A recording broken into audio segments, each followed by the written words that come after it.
What up, fight fans? And we're back at it with another edition of Round One Sports TV. I'm just gonna getting set up here. So, I'm just coming off one of my interviews with Jamaine Ortiz from Worcester, Massachusetts. He's coming into his highly anticipated matchup against Teofimo Lopez. And we're going to break down that fight. And I want to talk a little bit about that fight. Now, I just did an interview with the young man. A little nervous in the interview, but things got sped up. I only had 3 minutes, and I noticed I didn't give the gentleman enough time to talk in the interview. I didn't get to do it the way I like. What you didn't see were like the 30 people behind us. So, but I felt like, I just wanted to touch up on a few things with him, maybe after the fight or just before the fight. I'm able to sit down a little bit more, in my own element and really get to ask the questions that I want to ask him, and I'll be more prepared to ask those questions. I didn't think I was going to get the interview that day, but I did. Shouts out to Jamaine Ortiz for taking out his time and giving me that interview. So let's break down the fight and what's being said on the internet. I just recently watched a couple of YouTube videos to see what their predictions were on this fight, right? So, like I thought, a lot of guys got Jamaine Ortiz, the underdog, coming into this fight. A lot of people, are saying that Teofimo Lopez looks a little distracted right now, right? With the fact that he's going on social media calling out Terrence Crawford. Like, really? Like, I think Teofimo Lopez, sometimes we've seen this version of him, leading into some fights. He starts attaching other fighters' names to his fight. Some people want to call it cloud chasing, but I think that Teofimo Lopez is just crazy enough to really fight Terrence Crawford. I don't doubt it, but being a little bit disrespectful here because he has an opponent in front of him he should be talking about. Instead of talking about this fight, he's accusing Jamaine Ortiz of using PEs and everything else rather than, just because Jamaine's big and he cuts down, he gets shredded. Anyone that's shredded, automatic PEs. It's no secret, in our parts, Jamaine is getting really big, and he does cut a good amount of weight. But he's a professional, and he's going to make the weight, and he's going to go in on, it's the 8th, and he's going to fight against Teofimo Lopez. Now, look, a lot of people have a lot of mixed feelings about Teo, right? A lot of criticism about when his opponents are not like high quality or big name opponents. He seemed to have lackluster fights, right? And then when the money's on the table and the lights are the brightest, he shows up, right? So that being said, it's like, which version of him are we gonna get? Which version of Teo are we going to get on that night? Jamaine coming into this fight doesn't have a lot of 12-round experience. He only has one fight that he's ever fought 12 rounds, and that's against Vasily Lomachenko. Okay? Teofimo Lopez had 6 fights scheduled for 12 rounds, and out of the 6 fights scheduled, he's been the distance 4 times in those 12-round fights. It seems like leading into this fight, Teo has a lot going on around him. I've been following him a little bit on social media. He's been talking about his family, his wife. He's a little all over the place. And I've seen this version of Teo before. Just leading into the George Camboza fight, he was acting similarly. To be accusing Jamaine Ortiz of PEs, you better have some proof, man. You're throwing around some big accusations here, Tio. Okay? No one's been accusing you of losing your mind, saying all these crazy things. I'm black from the waist down. This dude is off the hook, bro. Look, aside all the media and all the hype, because I do understand that part of this boxing gig is part entertainment, right? And Teofimo Lopez is trying to sell the fight. I just don't think he's focused on the right things. Is it a ploy? I don't know. I don't think he's that smart, to put that much detail behind it. I actually think he's just speaking his mind. As far as Jamaine Ortiz goes, now here's a young man that is really putting it all on the line. Talk about wanting to dare to be great early in your career. These are the type of moves that I talk about. When fighters need to dare to be great early in their career, a lot of opportunities like this are not just given. Some of them have to be earned. And even coming off a loss against Lomachenko, Jamaine Ortiz's stock rised. It rises so much, in fact, that he's getting this title fight. Some spectators say the only reason why he's getting this title fight is because Teofimo Lopez sees an opportunity for an easy win. When Jamaine Ortiz cornered off Teofimo Lopez's father and he asked him for the fight, his father granted him what he asked for. Now it's time for Jamaine to show up. Look, sometimes a lot of pressure can be given to a fighter and can be put onto a fighter, right? You got into this business to strive to be great. You're going to have to embrace everything that comes with fighting. And whether or not some fighters don't want to take this on and can't handle the pressure, well, this is what comes with the sport. Don't allow anything else to enter your mind on that night. Allow nature to take its course. Believe in your training.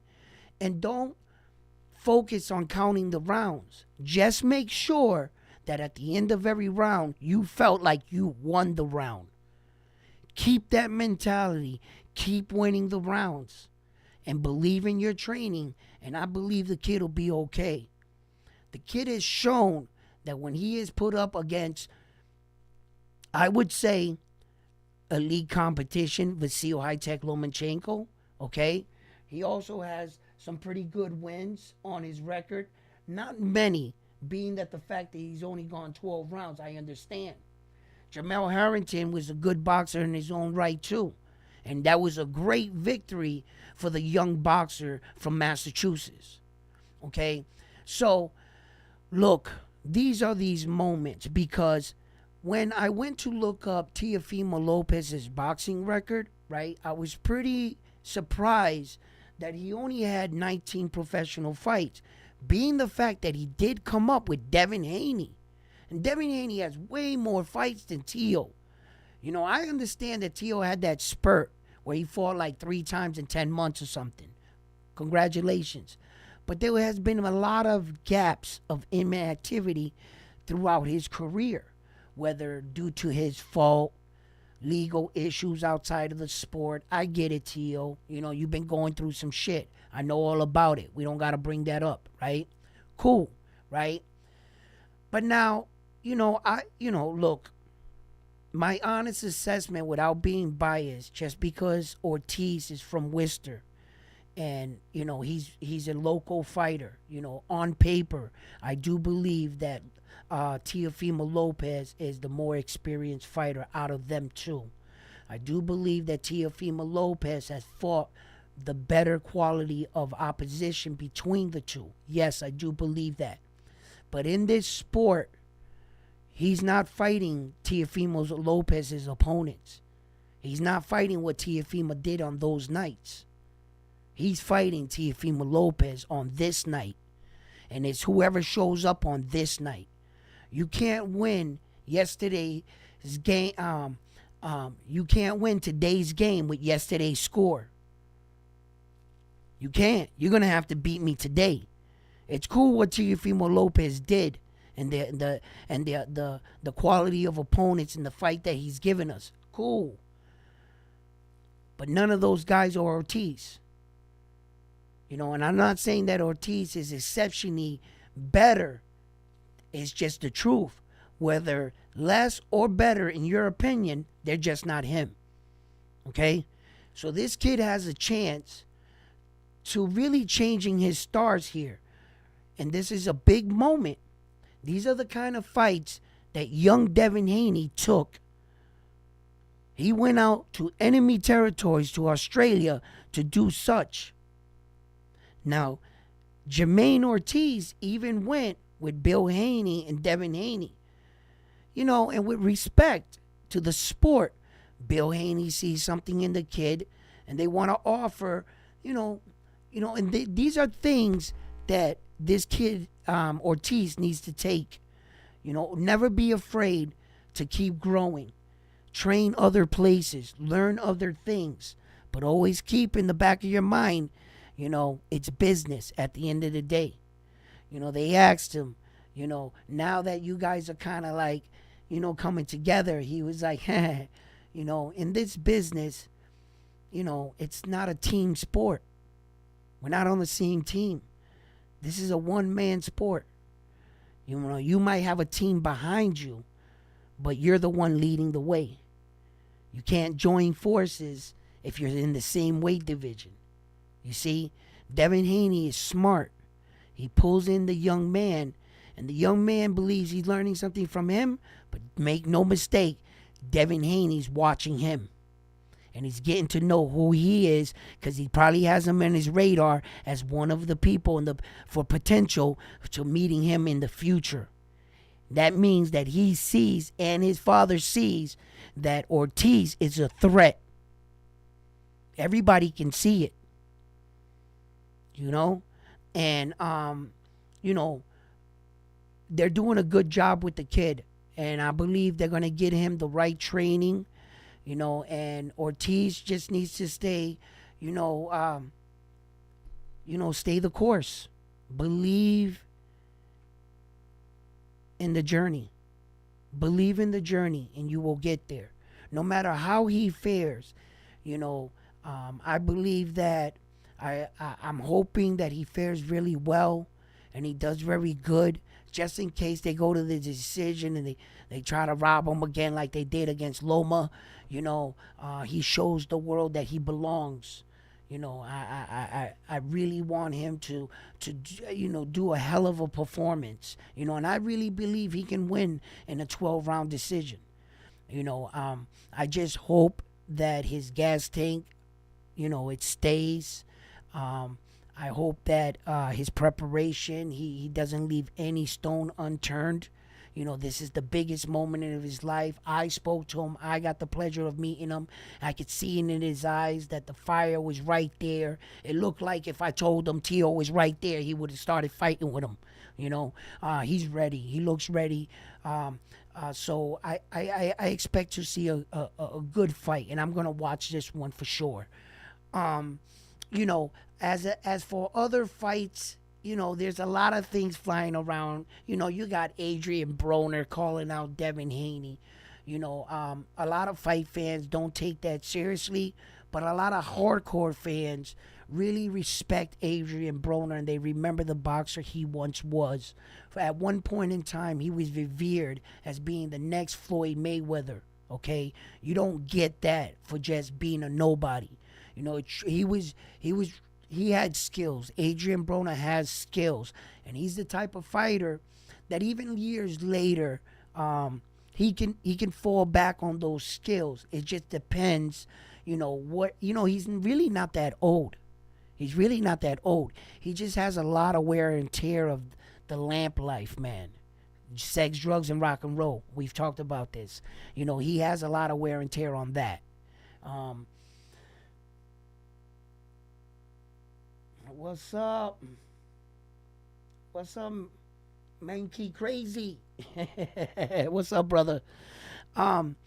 Yeah, listen.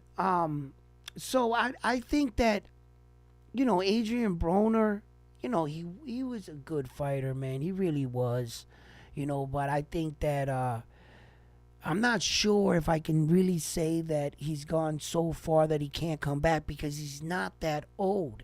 He's really not. If he was to really dedicate himself, I'm not sure with all the drugs and alcohol how bad, that I don't know how bad it is. But do I think that he can make a comeback and the first fight back he's gonna fight a champion like Devin Haney? Get the hell out of here. Devin Haney will wipe him down. He'll destroy him. It'll be bad for Adrian Broner to just get off the couch, do a training camp for 4 months, and think he's gonna fight young Devin Haney. That's foolish. I don't know what AB's doing. He's always, keeping his name irrelevant. I wish if he was gonna make a comeback, he would actually be serious about it. But if not, I really don't think we'll ever see AB back in action. I think that the world might have took a little bit too much out of him, and he might have just liked the party a little too much, as far as that goes. As far as the Saudis, man, they are just really dominating, taking over boxing right now.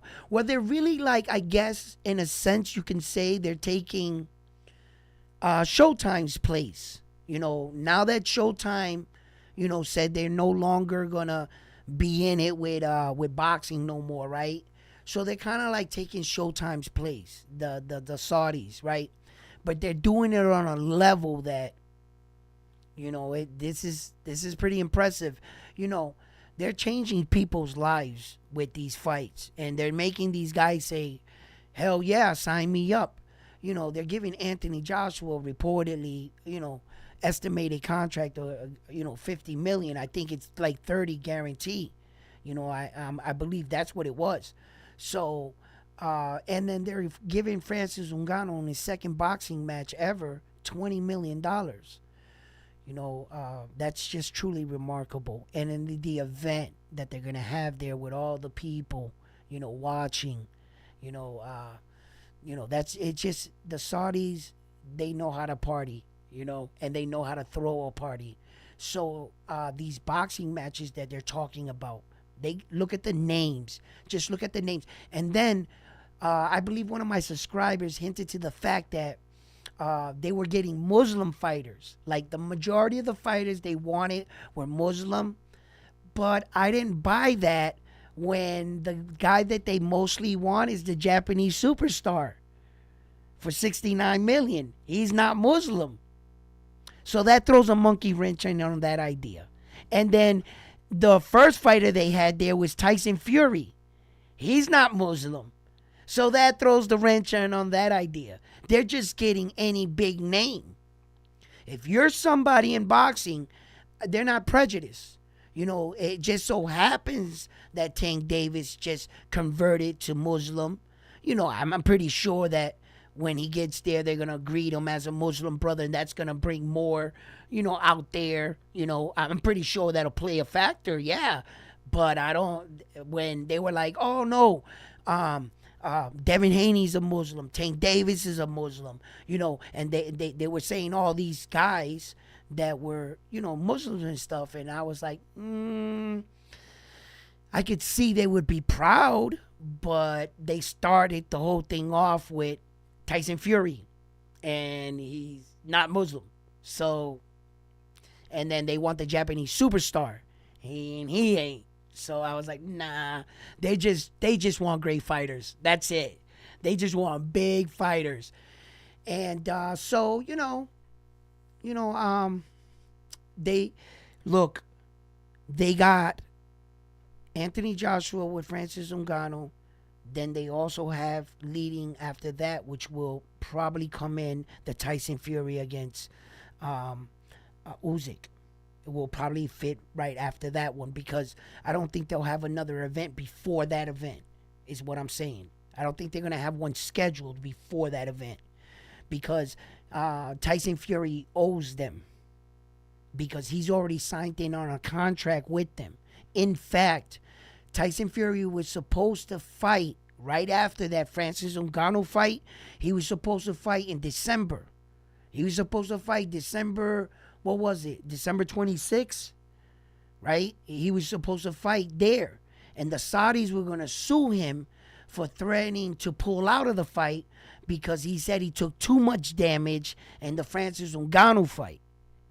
So he already had a contract with them, you see? So to fight Usyk, you feel me? So I believe right after the Anthony Joshua fight with Francis Ngannou, the next fight in the Saudis will obviously probably be the Tyson Fury fight, is what I'm saying. I don't think they're going to get a fight in between that, you know.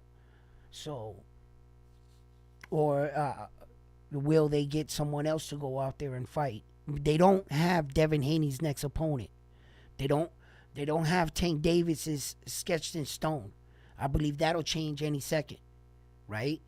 So the Japanese superstar is busy right now. He has some other beef in Japan. They don't got no one to put there. So let's see here. What's up? All right. The big fight. Shout out for making changes. Hell yeah. Shout out to them. What up, Danny?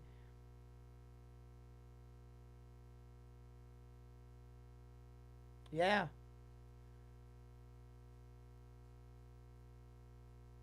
Thank you, man. Thank you for the support, guys. Thank you. You know, as you can guys see, man, I got to chop it up with Jamaine Ortiz there, you know. In the interview, in my head, I was like, yo, let him talk, right? But all I kept hearing in the back of my mind was, you got 3 minutes. You got 3 minutes. That's it. Like, you know, it shows me talking with him. But on that day, you guys got to remember the mayor was there.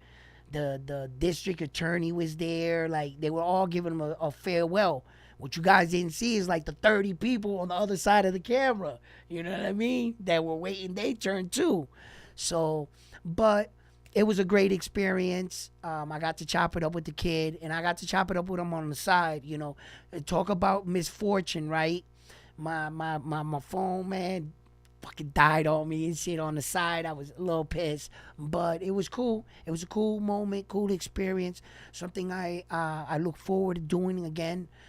Trying to get better interviews, different fighters. I look forward in the future bringing you guys more interviews like that. And I'm going to get out there and I'm working on it. Trust me, guys, I am. So, listen, yeah, look, these Saudis are really throwing around this money like it's going out of style. And they, you got to understand that they will change people's lives here. Will they get some of the biggest fights this summer out there? I believe so.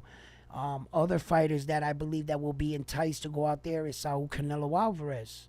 Saul Canelo Alvarez, I believe these Saudis will throw him so much money to fight David the Monster Benavidez that we might just get that fight.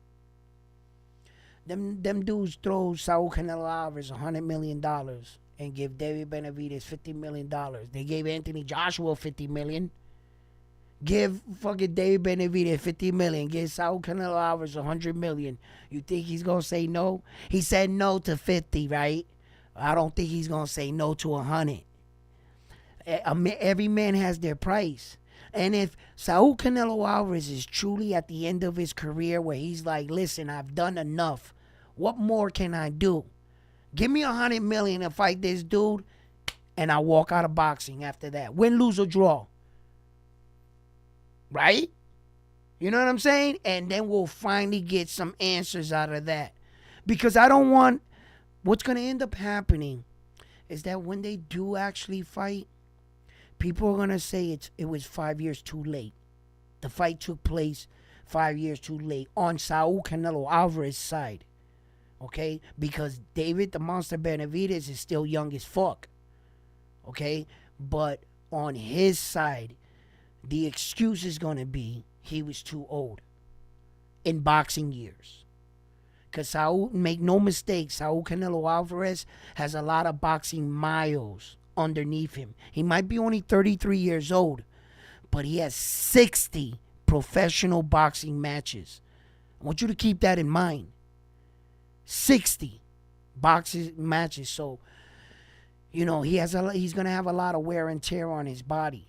You know what I mean? So I think that they would make that an excuse, and I don't want it to be like that. But that could be a fight that the Saudis buy. There are a lot of good fights. Look, it was rumored that Terrence Crawford from Top Rank released a statement saying that Terrence Crawford is trying to fight Tim Tszyu. Remember where you heard that, Round 1 Sports Talk, okay? So when it comes up in the future, you got to hear first, okay? Terrence Crawford is trying to go after Tim Tszyu for that 154. That struck my mind because I said, isn't he tied up in a rematch clause with Errol Spence Jr.? Did Terrence Crawford just reveal some shit? Right? Does he know something? He might. He's involved in it, right? He can tell. He can say it better than anybody else. He's the other person in the rematch clause. You know what I mean, right? So I found that kind of interesting. I was like, huh?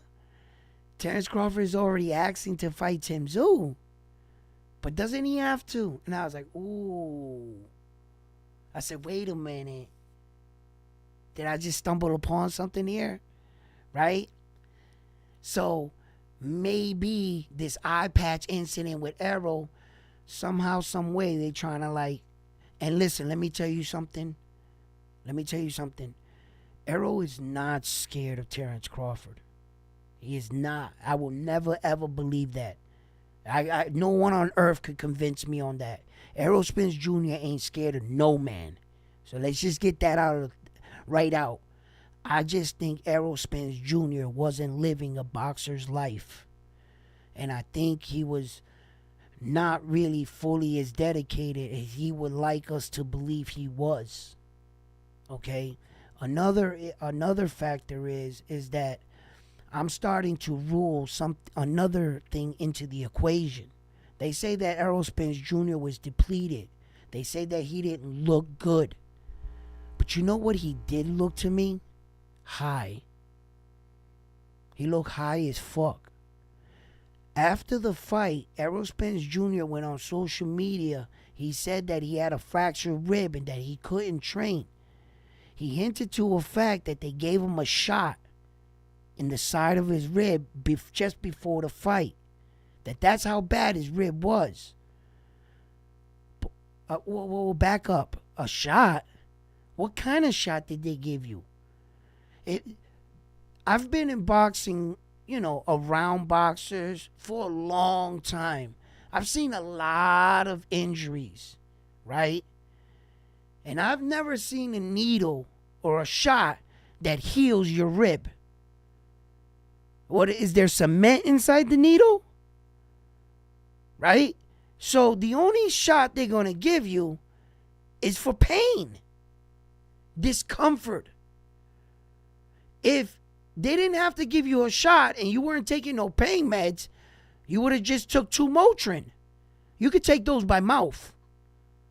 If you got to put something in a syringe and shoot it into me, I think those are drugs. I think he might have squeezed 10 cc's a little bit too much into that needle. And if you guys would have at it yourself. Go back and look at the ring walk. When he was walking to the ring. I've seen that look before. Look at him in the corner when they're announcing his name. I've seen that look before. So you mean to tell me, if there's a possibility, what kind of shot did they put in your side of your rib, my man? Right? On top of that, you're coming off a layoff. In your last 3 years, you only fought once. And you were high? No wonder you couldn't see his punches. No wonder you were flinching like this. You didn't have your wits about you. Look, let me tell you something right now. He looked depleted. He didn't look like himself. And he talked about a weird shot they put inside of his side of his rib. And that his eye had cardiacs and he couldn't see him. No, I don't think you could see him because of that shot in the side of your rib, my man. What mysterious shot do they got? I've never heard of a rib shot that.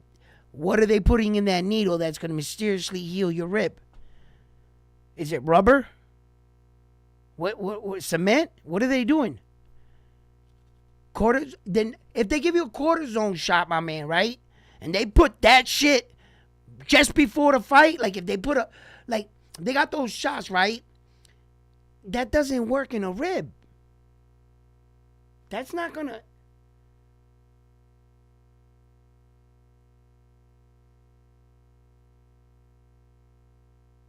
Yo, facts, right? All right, Danny, right? Yo, come on, man.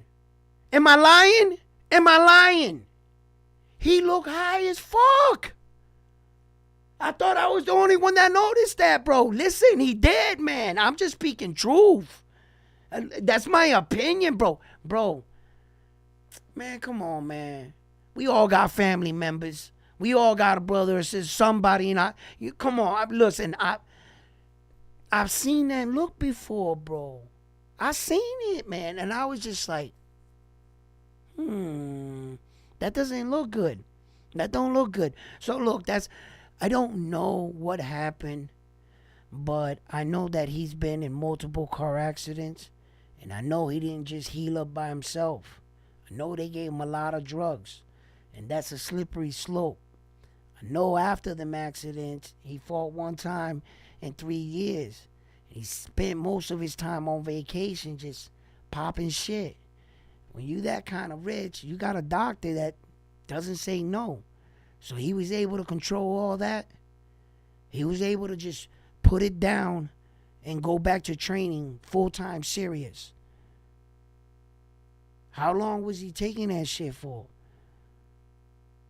Did he ever handle a situation like that? Man, look, it just didn't look right for me, and I'm being perfectly honest with you guys.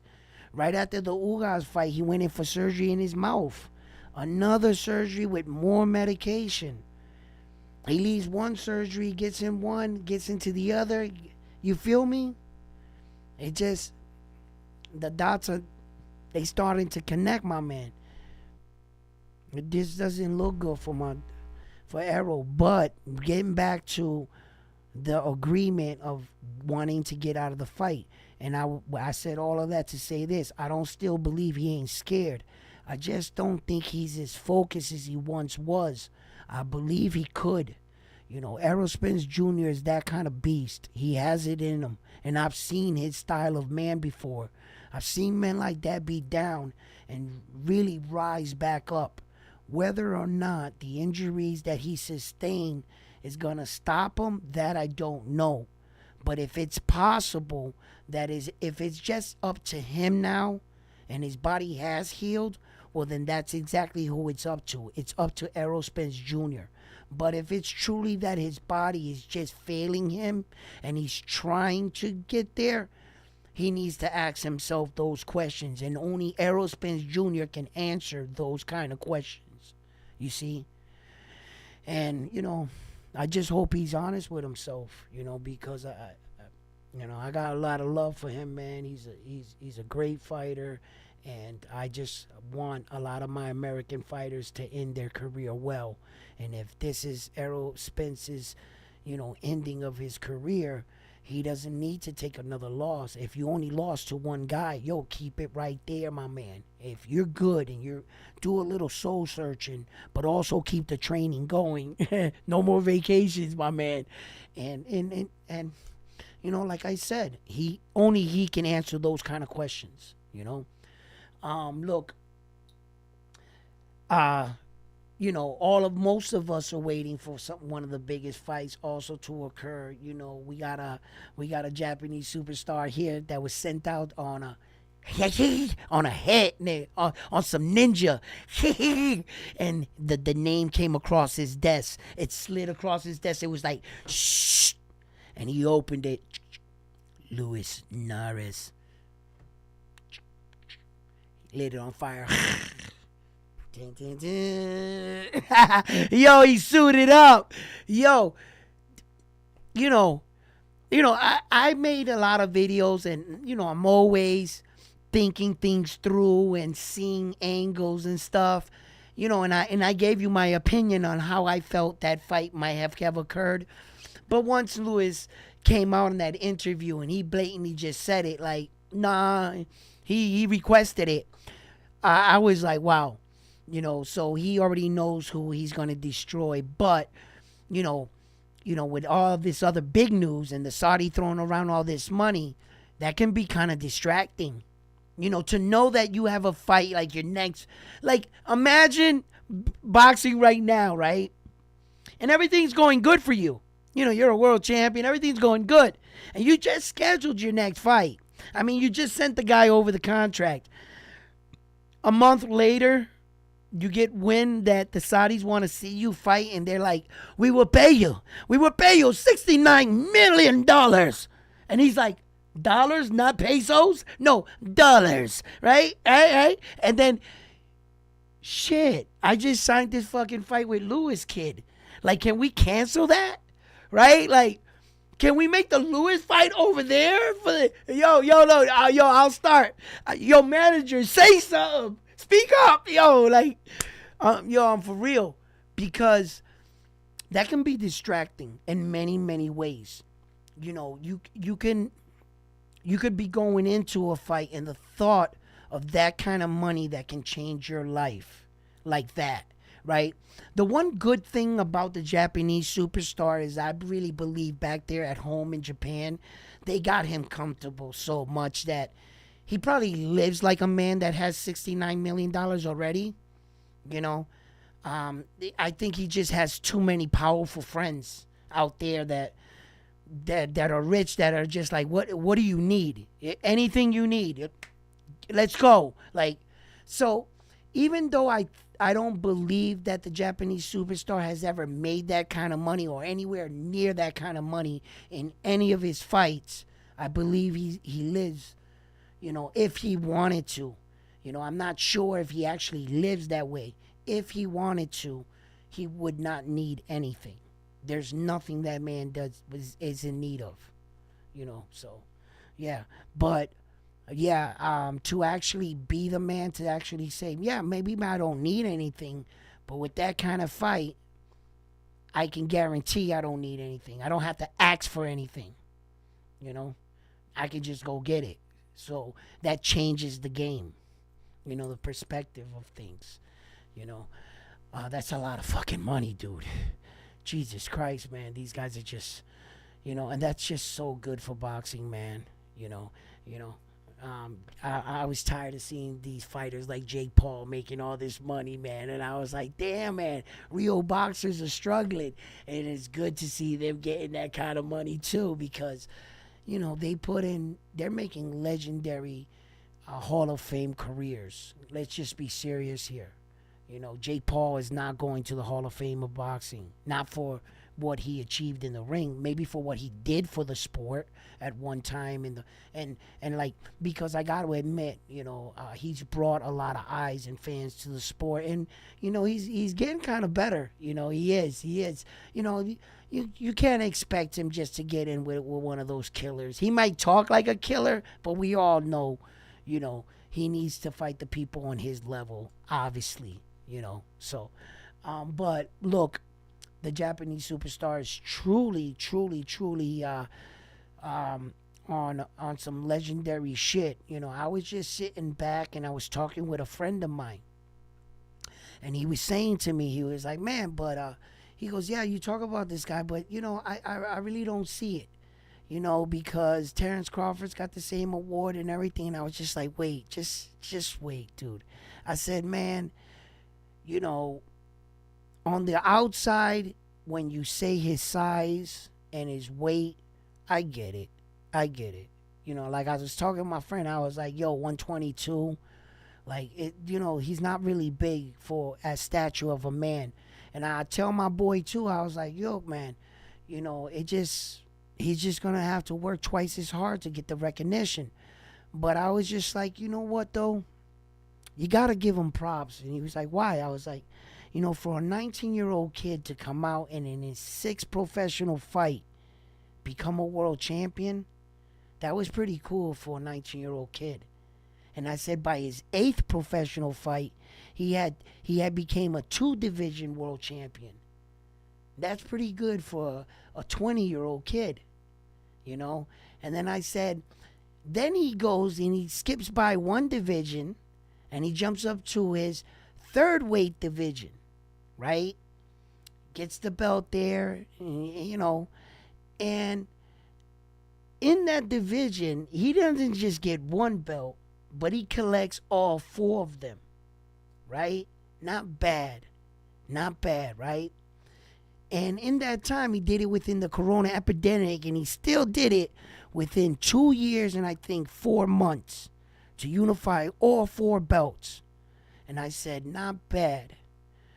When Terrence Crawford unified all 4 belts and he became the first man in boxing history, that was a big moment for me. I was proud of that moment and I was happy. Nothing will ever take that away from Terrence Crawford. You can't. He's the first man. Congratulations. He did it.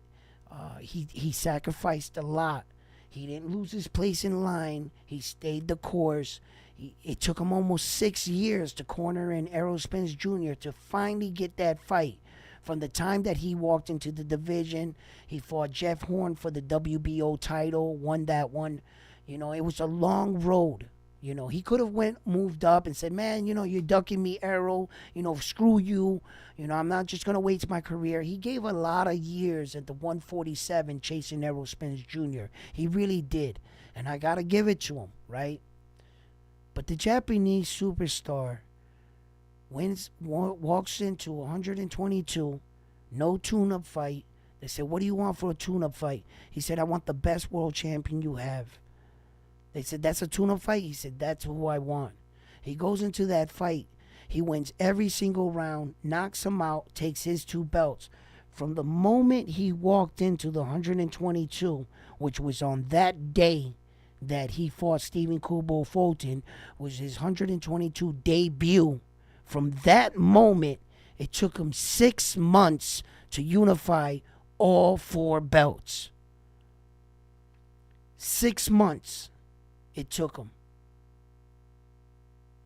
6 months.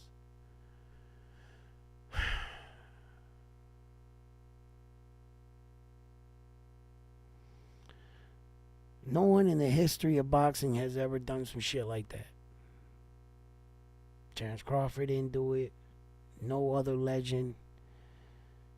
No one that has ever unified 4 belts in the sport of boxing has unified 4 belts in 6 months. It's just ridiculous. The only faster way you're going to do it than that is to actually fight one guy that got 4 belts and you win it in 1 day. That's probably the fastest way you're going to beat that. There is no other way. That the stars have to be aligned and all parties have to be willing for you to pull some shit like that off. That doesn't happen all the time. The fact that the Japanese superstar really fell in an interesting division in boxing where that he made himself the star. He made himself all the eyes on him. So he made himself the main attraction.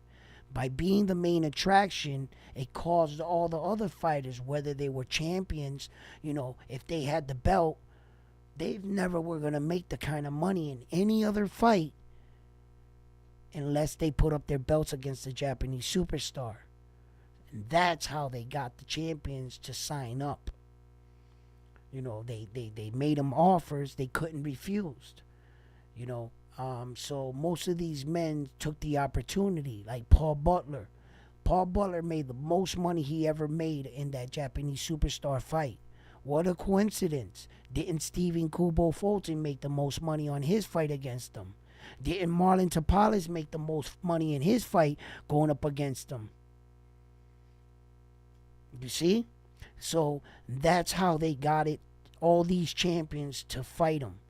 He fell in a time where that these champions were starving and they couldn't say no to the money. Yep.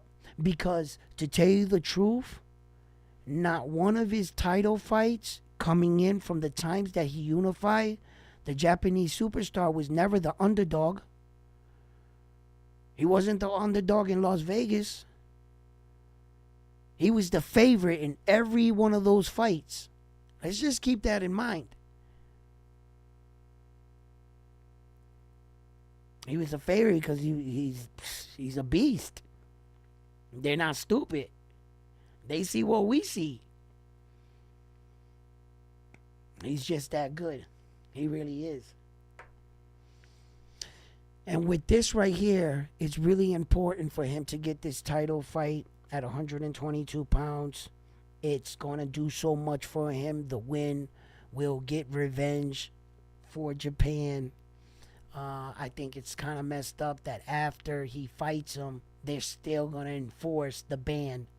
They're only lifting the ban for this particular fight. That's some favoritism shit right there. You shouldn't do that. Not even for your fighter, even if you want your fighter to fight him, because it's not right. You're also halting his opportunity, his money, to make money over there. He has fought other Japan fighters. You guys should just cut him some slack, man. He's going to take a beating in this fight, and he gave you the fight. Let's keep this in mind that Luis Narez could have just said no. It might be to the most money he ever made, but he still has the right to say no. He still says, you know what? You ain't going to embarrass me. I'm going this way. I don't want nothing to do with you. And yeah, I'm going that way, So, he could very much well do that. But like I said, man, sometimes they make these fighters offers that they can't refuse, and the opportunity to share the ring with a decorated champion like this is also something that comes into play. You can literally sit back, depending on how the Japanese superstar finishes his career, and say, I shared the ring with this man right here, this kind of fighter right here. And they'd be like, you fought him? And yeah, sit down, let me tell you about the fight. That's like fighting Floyd, bro. The men that fought Floyd Mayweather, yeah, they lost against him, but they can be like, look, it took the best fighter in the world to beat me. I fought Floyd. They're like, you fought Floyd Mayweather? Let's sit down, let me tell you about it. You know what I mean? And that's impressive, so on so many different ways, this is, it's good for a fighter. Luis Narez got a lot to win here. We've talked about it. I've talked to you guys about it. This 100% stamps his fucking stamp to the Hall of Fame. He pulls this shit off. And then he brings those 4 belts to Mexico. He's revered as a fucking, the guy that slayed the monster. Wow, that would be a big upset. Then obviously he would get the upset of the year. One of the upsets of the year I was talking about that has a possibility and a potential on actually happening, which is this fight with Jamaine Ortiz and Teofimo Lopez. If he pulls that off, that's candidate. And then depending how he does it, he really shocks the world, knocks Teo out on some shit like that. We talking, right? He beats him in a decision, but in an impressive decision. Like what if he just wipes him down every round? Which is, crazy to think. But what if he did? What if he did? It would be an upset of the year category candidate. Plus he gets a belt. This is what I mean about boxing evolving, and actually seeing some of these fighters change their life and their stars. Coming from where I seen Jermaine come from personally, from these streets out here. Look, everybody, we all got mean streets all over the world, and I'm not saying mine are any tougher than yours, you know. But you know, Worcester, Massachusetts is no secret, you know. Uh, these streets have been flooded with opiums for 50, 60 years. Um, Massachusetts is one of the highest opium cities in the world. At one point in time, you could I can give you New York, Florida, Chicago, Cleveland, all five of those states. You wouldn't seize more opiate in all those five states combined that they would seize in Massachusetts. That's how bad the problem was out there. You know, when you guys started hearing that pill epidemic going sweeping the coast of Florida, and all the pills and were turning heroin addicts, Massachusetts already went by that 25 years ago. The nation was like in an uproar at that time. That has been in my city for over 25 years. That was nothing new to us. We were like, what? Pills? Like these and from a kid to come from a place like that, where that the streets have taken a lot of lives. Gangs have taken their shares. The jails and prisons have taken their shares. And drugs and alcohols have taken their shares from a lot of these kids. And somehow Jamaine managed to rise up from all of that, walking to the boys club every day, getting his ride. And I've seen a lot of good fighters come out of Massachusetts, and I've seen a lot of fighters never really get to that level where they, you know, they ever got to that next level. For Jamaine to do what he's doing right now, it means that he's a really special talent, and it shows in his hard work and his preparation. You know, this is a big challenge, I have to admit. You know, I have to admit, this is going to be his biggest test. You know, I feared him in the fight with Loma, but something in my gut told me he was going to be all right with Loma. Going into that fight, I just felt that Jamie had a lot to offer. You know, his height, his reach. I felt like he had a good chin, and I felt like he could take Loma's punch. You know, and it was just up to him to controlling the action, in my view, leading into that fight. But coming into the Tio fight, I think they're like the mirage image of themselves. They're both wide shouldered guys. Tito is cutting a lot of weight. He's a big dude for 140. We all know this. He makes 140, you know, easy, because Tio's a big dude too. Tio hits hard too, you know. And it's like everything I feel that Jamaine is, I feel that Tio has those same qualities, but just slightly with more experience. You see? So I'm like, Tio's got the experience with the kind of opponents he fought, but Jamie is, I believe, he was the wrong opponent for Tio to pick secretly. Yeah, I do. I think it was the wrong opponent. Even though I'm a little nervous for the fight, I don't think this was the easiest fight Tio could have picked. You know, Tio seeing it like that, and I'm like, I think this Jermaine, he has a lot more to offer than some of these other guys with bigger names, but I think would have been easier. Case in point, Ryan Garcia. Ryan Garcia has a bigger name than Jermaine, but I don't think Ryan Garcia is a better fighter than Jamaine.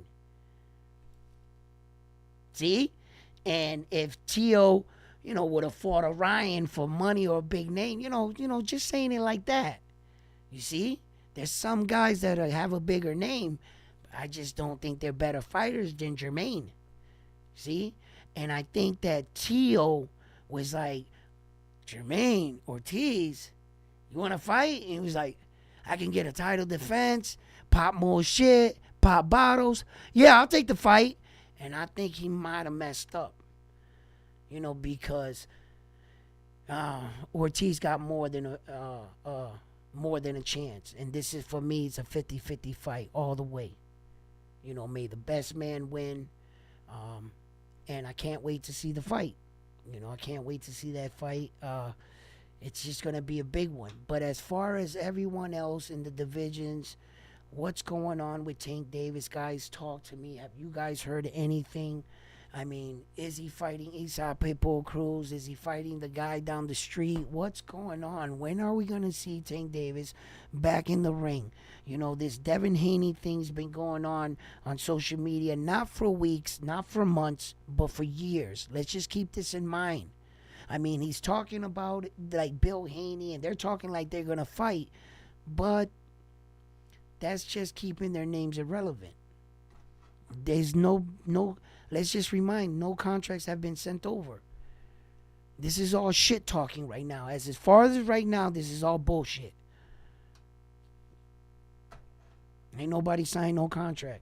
So, the only person right now that is making moves right now, it seems like, and I told you guys, Loma would be fighting for one of those belts. Did I not call it? Right? It was just a no-brainer. Lomachenko is going to be butthurt after losing to Devin Haney because he didn't do his dream of having all 4 belts. Yeah, he was going to be butthurt. Okay? But I knew the minute Devin Haney vacated those belts and left the division, Loma was going to rise like a phoenix from the ashes. Yeah, he was. All right? Because the biggest dude left the division at 135. And I believe that, although I believe Tank Davis is like the beast of 135, but we'll never get to see it because Devin Haney and them never going to fight, right? So, but interesting enough, Loma would be a better, my opinion. This is just my opinion. Loma would be a better fight for Tank Davis because of the height and everything. It would be like 2 really skilled motherfuckers like fighting and shit. Where that we obviously know that Devin Haney's a bit taller, lengthier, longer than Tank Davis. See what I'm saying? And then he's gonna, try to use that or whatever. But Loma would have to actually fight Tank. They would be spinning around each other like this, like 2 swordsmen. Right? Yeah, I could see that fight. I think it would be a really good fight. I think that fight would be great.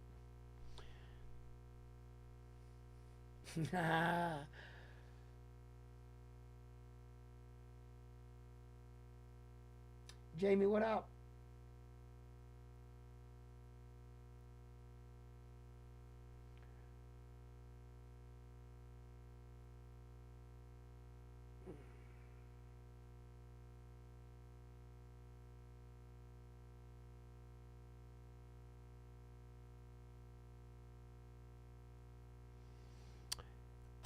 I'm gonna talk about that fight right there too.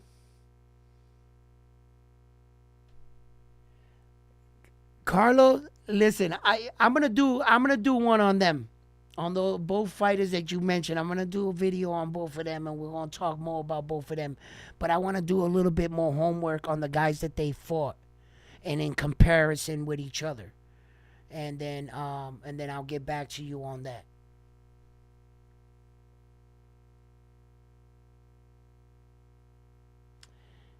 And who the hell is that? Tank got a new name? What do you know about that fighter? Who's that you said? The heart is in the way of it. So unless somebody else texts and then it'll come up, I can just like move it, right? But the last name. No, the heart's still there. It's like blocking. Oh, there it is. Got it. What's that say?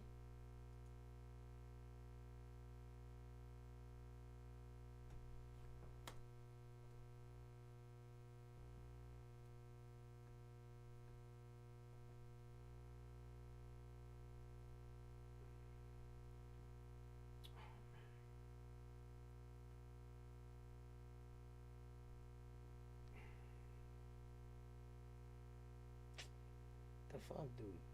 Why won't it let me just pass it? You know what I'm gonna do? This is exactly what I'm gonna do.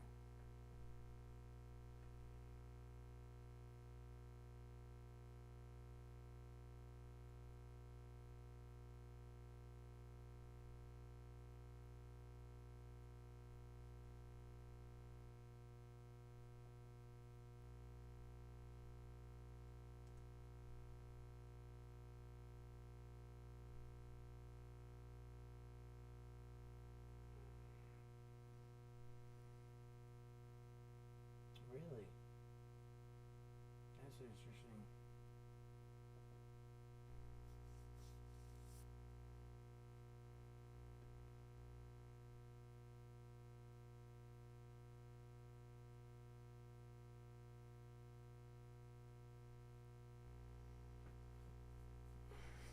I want to look up this Abdul. I want to see what his record is. I want to see what he's he's about. That's Tank's new name.